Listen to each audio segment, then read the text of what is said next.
Islamic videos کے لیے ہند Islamic channel کو سبسکرائب کریں، بیل آئکن دبائیں۔ بیوی پیر کی جوتی کا نام نہیں ہے۔ لوگ یہ سمجھتے ہیں کہ میں مرد ہوں، میں کما کر کے لاتا ہوں، میں طاقتور ہوں، میں قوت والا ہوں، اس لیے شوہر کا مطلب یہ ہے کہ ہمیشہ موچوں پر تاؤ ہوگا۔ شوہر کا مطلب یہ ہے بیوی کو مارا جائے گا۔ شوہر کا مطلب یہ ہوگا ہر وقت گالیوں سے نوازا جائے گا۔ اسلامی شوہر کیا ہے؟ قرآن نے شوہر کا تصور کیا دیا ہے اور بیوی کا مقام کیا دیا ہے، اسے سمجھنے کی کوشش کریں۔ لوگ کہتے ہیں بیوی تو پیر کی جوتی کا نام ہے، جب چائے اتار کر پھینک دیں بیوی پیر کی جوتی کا نام ہے، تو تیری ماں بھی تیرے پیر کی جوتی ہے، اس لیے کہ ماں بھی تو عورت ہی ہوا کرتی ہے، بہن بھی تو عورت ہی ہوا کرتی ہے۔ اگر عورت پیر کی جوتی کا نام ہوتا تو اللہ کے رسول یہ نہ کہتے الجنت تحت اقدام الامہات، جنت تمہاری ماؤں کے قدموں کے نیچے ہے۔ نادان، جس بیوی کو، جس عورت کو تو پیر کی جوتی کہہ رہا ہے، وہی عورت کے قدموں کے نیچے جنت ہے۔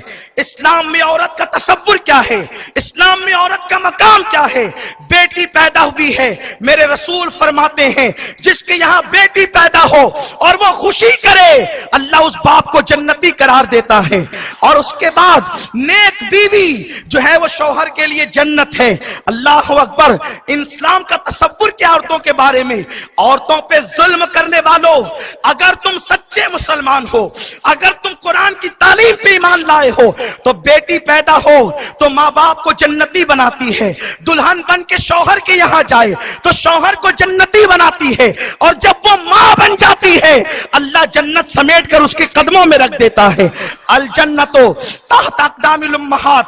یہ بات میں کہنا چاہتا ہوں، اس وقت ہمارے ملک ہندوستان میں بیٹی بچاؤ کا نعرہ دیا جا رہا ہے اور ہم اس کی تائید کرتے ہیں۔ یہ نعرہ بالکل لگنا چاہیے، لیکن یہ بھی ہم کہنا چاہتے ہیں لوگ آج بیٹی بچاؤ کا نعرہ لگا رہے ہیں، مکے سے 1450 سال پہلے ہمارے نبی نے بیٹی بچاؤ کا نعرہ دیا۔ سبحان اللہ، نعرہ تکبیر، نعرہ رسالت، مذہب اسلام، سنی دعوت اسلامی۔ جب لوگ بیٹیوں کو زندہ دفن کرتے تھے اس وقت میرے نبی اپنی بیٹی کے لیے اٹھ کر کے کھڑے ہوتے تھے اور فرماتے تھے فدا کے امی و ابی یا فاطمہ، اے فاطمہ تجھ پر میرے ماں باپ قربان ہو جائیں۔ یہ اسلام میں بیٹی کا تصور ہے۔ بہرحال عرض یہ کر رہا تھا کہ جناب آدم نے عرض کی اللہ جنت میں سب ہے لیکن میرے جیسا کوئی نہیں، تو اللہ نے آدم کی بائیں پسلی سے جناب حوا کو پیدا کیا۔ اتنی خوبصورت عورت اپنے سامنے دیکھی۔ یہاں ایک بات اور عرض کروں، دنیا کی جو عورتیں ہیں وہ جنت کی حوروں سے زیادہ خوبصورت کر دی جائے گی جب وہ جنت میں ہوگی۔ جب وہ جنت میں ہوگی تو حوروں سے حسین ہوگی وہ، اس لیے کہ لقد خلقنا الانسان فی احسن تقویم۔ حوروں سے زیادہ حسن ایک جنتی عورت کا ہوگا، بشرط یہ ہے کہ وہ جنت میں جائے۔ حضرت آدم نے ایک عورت کو اپنے سامنے دیکھا۔ میں اپنے نوجوانوں سے خصوصی توجہ چاہتا ہوں، ایک عورت کو اپنے سامنے دیکھا، جنت کا ماحول، آدم جیسا متقی پرہیزگار مرد اور حوا جیسی پارسا اور محفوظ عورت، وہ عورت جس کو دنیا کا ہر انسان ماں کہتا ہے اور وہ مرد جسے دنیا کا ہر انسان باپ کہتا ہے۔ حضرت آدم نے خوبصورت عورت کو دیکھا۔ انسان کی فطرت ہے کہ وہ حسن کا دیوانہ ہے، وہ حسن کی طرف بڑھتا ہے۔ حضرت آدم علیہ السلام جب حوا کی طرف بڑھنے لگے تو اللہ نے فرمایا آدم رکو، اف یا آدم، آدم ٹھہرو، رکو۔ حضرت آدم نے عرض کی اللہ کیوں رکیں؟ ارشاد ہوا تو حوا سے ابھی بات نہیں کر سکتا۔ اللہ کیوں نہیں کر سکتا؟ کیونکہ یہ حوا تو بنی میرے لیے ہے۔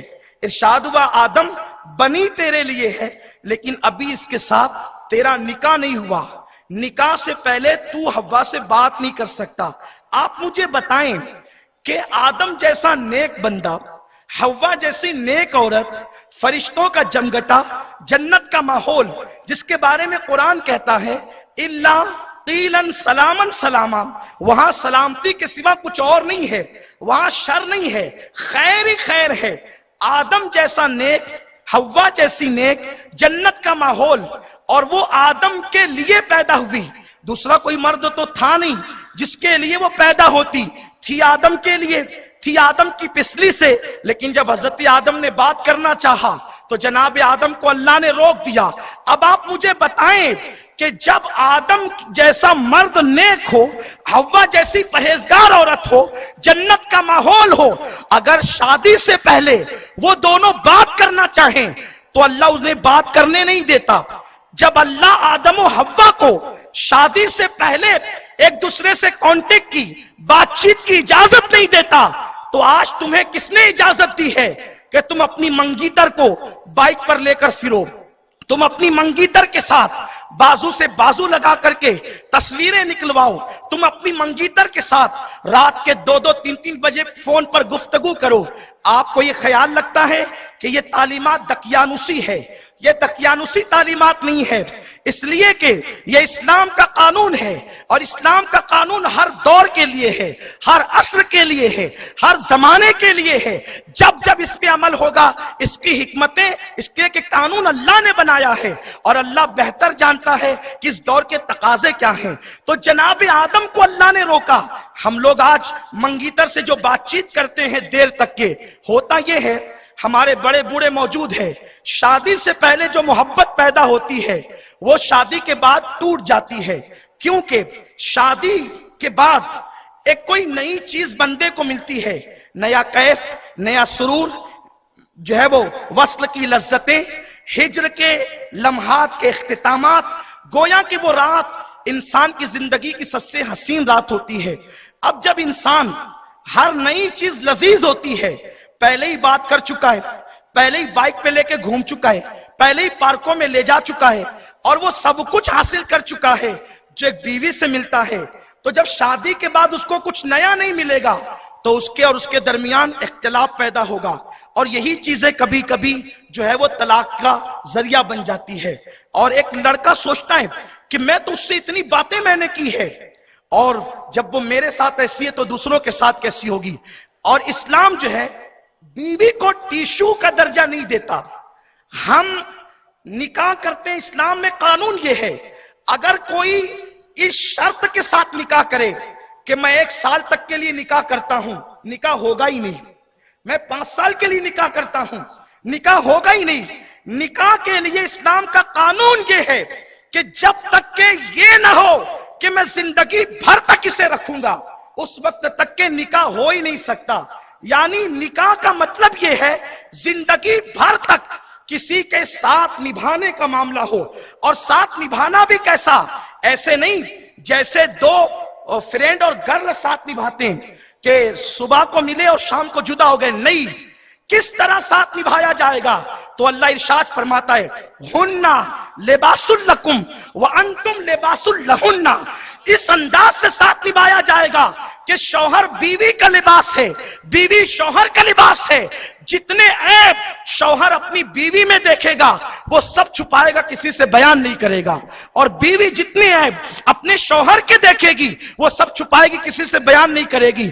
کتنی محبت ہوگی آپس میں۔ اللہ نے بائیں پسلی سے پیدا کیا حوا کو۔ ہر معاملے میں اسلام نے رائٹ دائیں کو جو ہے وہ اہمیت دی، لیکن جب عورت کی پیدائش کی بات آئی تو اللہ نے بائیں پسلی سے پیدا کیا۔ کیوں؟ اس لیے کہ بائیں پسلی دل کے قریب ہے، بائیں پسلی دل کے قریب ہے، اور جو دل کے قریب ہے اس کی جگہ دل میں ہے۔ کچھ نوجوان ماں باپ کو چھوڑ دیتے ہیں، بیوی کو سر کا تاج بنا کر پھرتے ہیں، ان کو بھی میرے رسول نے دیوس کہا ہے، اور ان پہ جنت کی خوشبو حرام ہے۔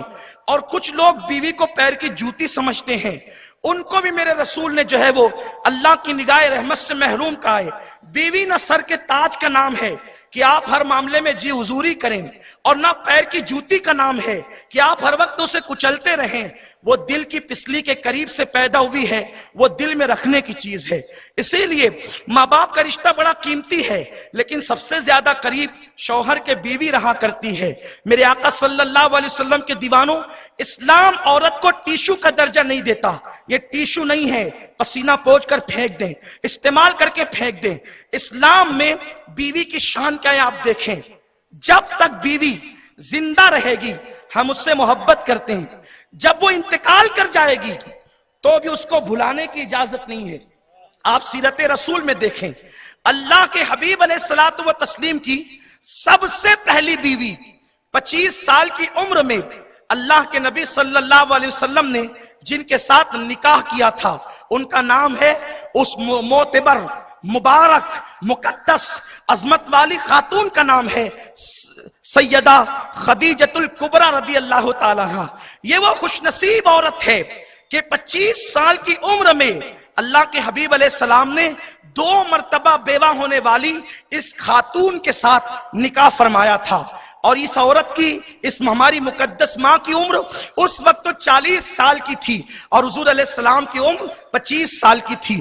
اللہ کے حبیب علیہ السلام نے یہاں پر ہمیں بتایا کہ ایک بیوہ کا مرتبہ کیا ہے، کیونکہ اس سماج کے اندر بیوہ کو منحوس سمجھا جاتا تھا، بیوہ کو ذلیل کیا جاتا تھا۔ اللہ کے رسول نے 2 مرتبہ بیوہ ہونے والی خدیجہ کے ساتھ نکاح کر کے بتا دیا کہ اگر بیوہ منحوس ہوتی تو کبھی بھی اللہ کے حبیب اس خاتون کے ساتھ نکاح نہ کرتے۔ میرے نبی نے 2 مرتبہ بیوہ ہونے والی خدیجہ کے ساتھ نکاح کر کے اسے تمام مومنین کی ماں بنا دیا ہے، اور عظمت والی وہ خاتون ہے جس کے لیے عرش سے سلام آتا تھا۔ تو جناب خدیجۃ الکبریٰ جب تک حیات رہی، اللہ کے حبیب علیہ السلام نے کوئی دوسرا نکاح نہیں فرمایا، سارے نکاح جناب خدیجہ کے وصال کے بعد ہوئے ہیں۔ اور اس کے بعد جب حضرت خدیجہ کا انتقال ہو گیا تو آقا علیہ السلام کبھی بکری ذبح کرتے تو اللہ کے حبیب علیہ السلام گوشت اپنے گھر میں پکوانے سے پہلے حضرت خدیجہ کی سہیلیوں کے یہاں بھجواتے۔ کوئی تحفہ آتا تو پہلے خدیجہ کی سہیلیوں کے یہاں، حتیٰ کہ بیویوں کے سامنے خدیجہ کا ذکر کرتے، یعنی بیوی زندہ ہو تو بھی محبت کی جائے گی، بوڑھی ہو جائے تو بھی محبت کی جائے گی، انتقال کر جائے تو بھی محبت کی جائے گی۔ یہ اس کا حق ہے کیونکہ وہ دل کے قریب کی پسلی سے پیدا ہوئی ہے۔ کیا یہ تاریخ آپ کو نہیں معلوم؟ آج آپ سیریل دیکھ کر، فلمیں دیکھ کر طلاق جو بڑھ رہی ہے ہمارے ملک میں، اس کی سب سے بڑی وجہ سیریل ہے۔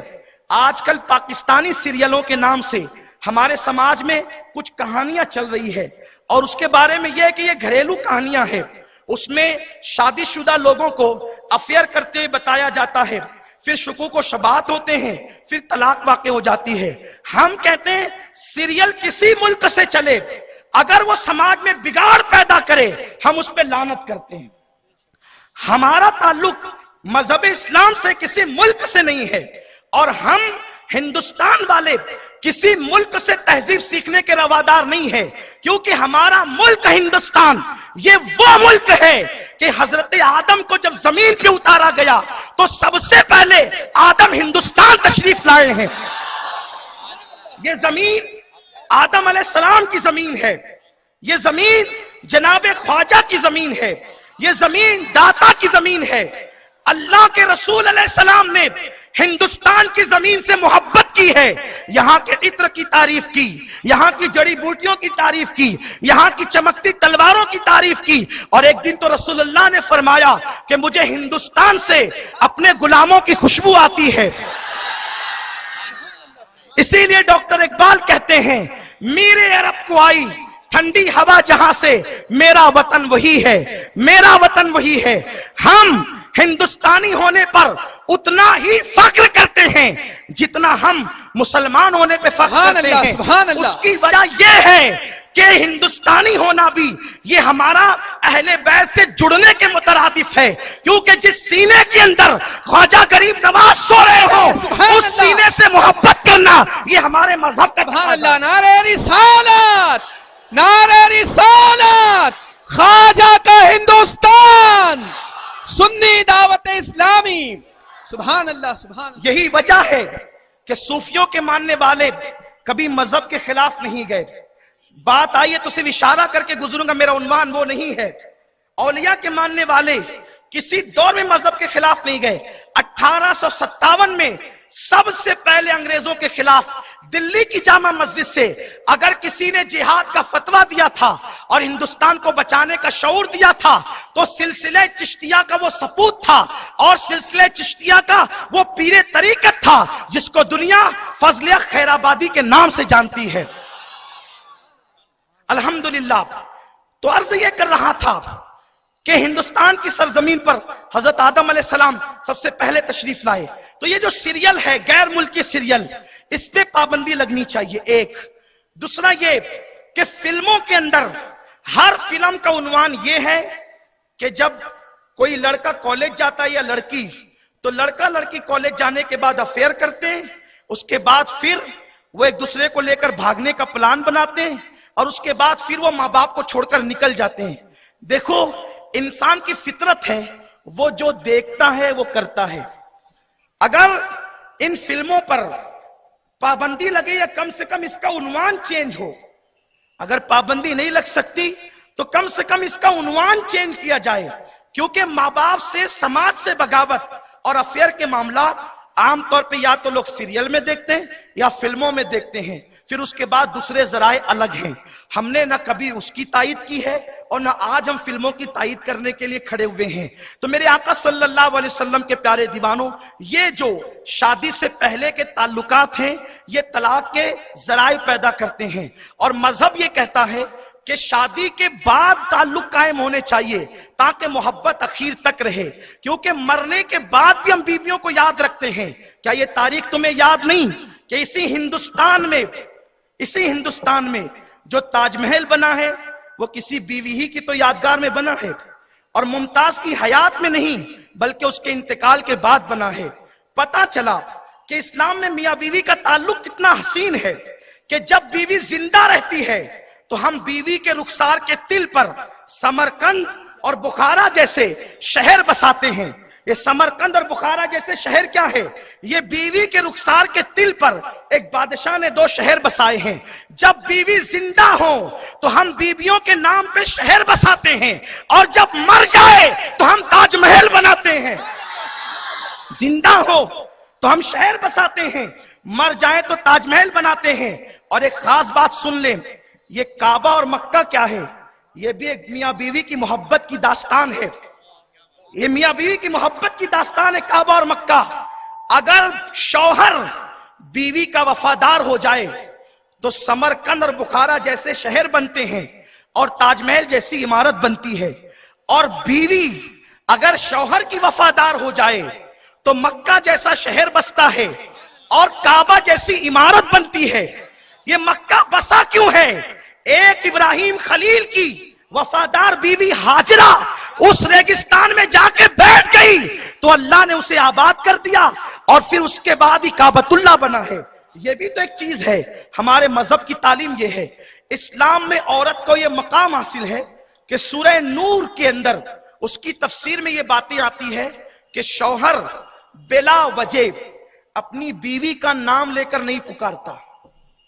ہمارے یہاں ہم اپنی بیویوں کے نام لے کر نہیں پکارتے. یہ قرآن کی تعلیم تفاسیر میں اگر کسی کی بیوی کا نام فلاں ہے تو وہ فلانی کا نام لے کر نہیں، اس کے لیے محبت سے کچھ نام رکھے جائیں گے اور وہ اصل نام چھپا کر تعارفی ناموں سے پکارا جائے گا. جیسے حضور علیہ السلام کی سب سے چہیتی بیوی خدیجہ کے بعد اماں عائشہ صدیقہ ہے. حضور نے ان کا وہ نام چھپایا اور ان کو حمیرہ کہا اور حمیرہ کے القاب سے ان کو پکارا. شوہر بیوی میں محبت اتنی ہے، آداب اتنے ہیں کہ ہم اپنی بیویوں کے نام لے کر نہیں پکارتے. اس لیے آپ قرآن اٹھا کر دیکھیں، قرآن کی 6666 آیتیں ہیں. ایک عورت کے علاوہ اللہ نے قرآن میں کسی عورت کا نام نہیں لیا، اس لیے کہ مذہب اسلام چاہتا ہے عورت کو بہت اونچائی پہ رکھے. اللہ کے رسول فرماتے میں نے عورتوں کی عزت کو کعبے سے بلند کر دیا ہے. اس چیز کو ہم بھول گئے. ہم سمجھتے صرف نماز ہی عبادت ہے، روزہ عبادت ہے، حج عبادت ہے. سن لو اللہ کے رسول فرماتے ہیں تم میں سب سے بہتر وہ ہے، غور فرمائیں، تم میں سب سے بہتر وہ ہے جو تسبیح لاتا ہے نہیں، جس کی داڑھی لمبی ہے نہیں، جو نماز کا پابند ہے نہیں. وہ سب بہتر ہے بعد میں. سب سے بہتر رسول نے جس کو کہا صلی اللہ علیہ وسلم تم میں سب سے بہتر وہ ہے جو اپنی بیوی کے ساتھ سب سے بہتر ہے. اور آقا فرماتے میں تم سب میں سب سے بہتر ہوں، اس لیے کہ میں اپنے گھر والوں کے ساتھ تم سب سے زیادہ اچھا سلوک کرتا ہوں.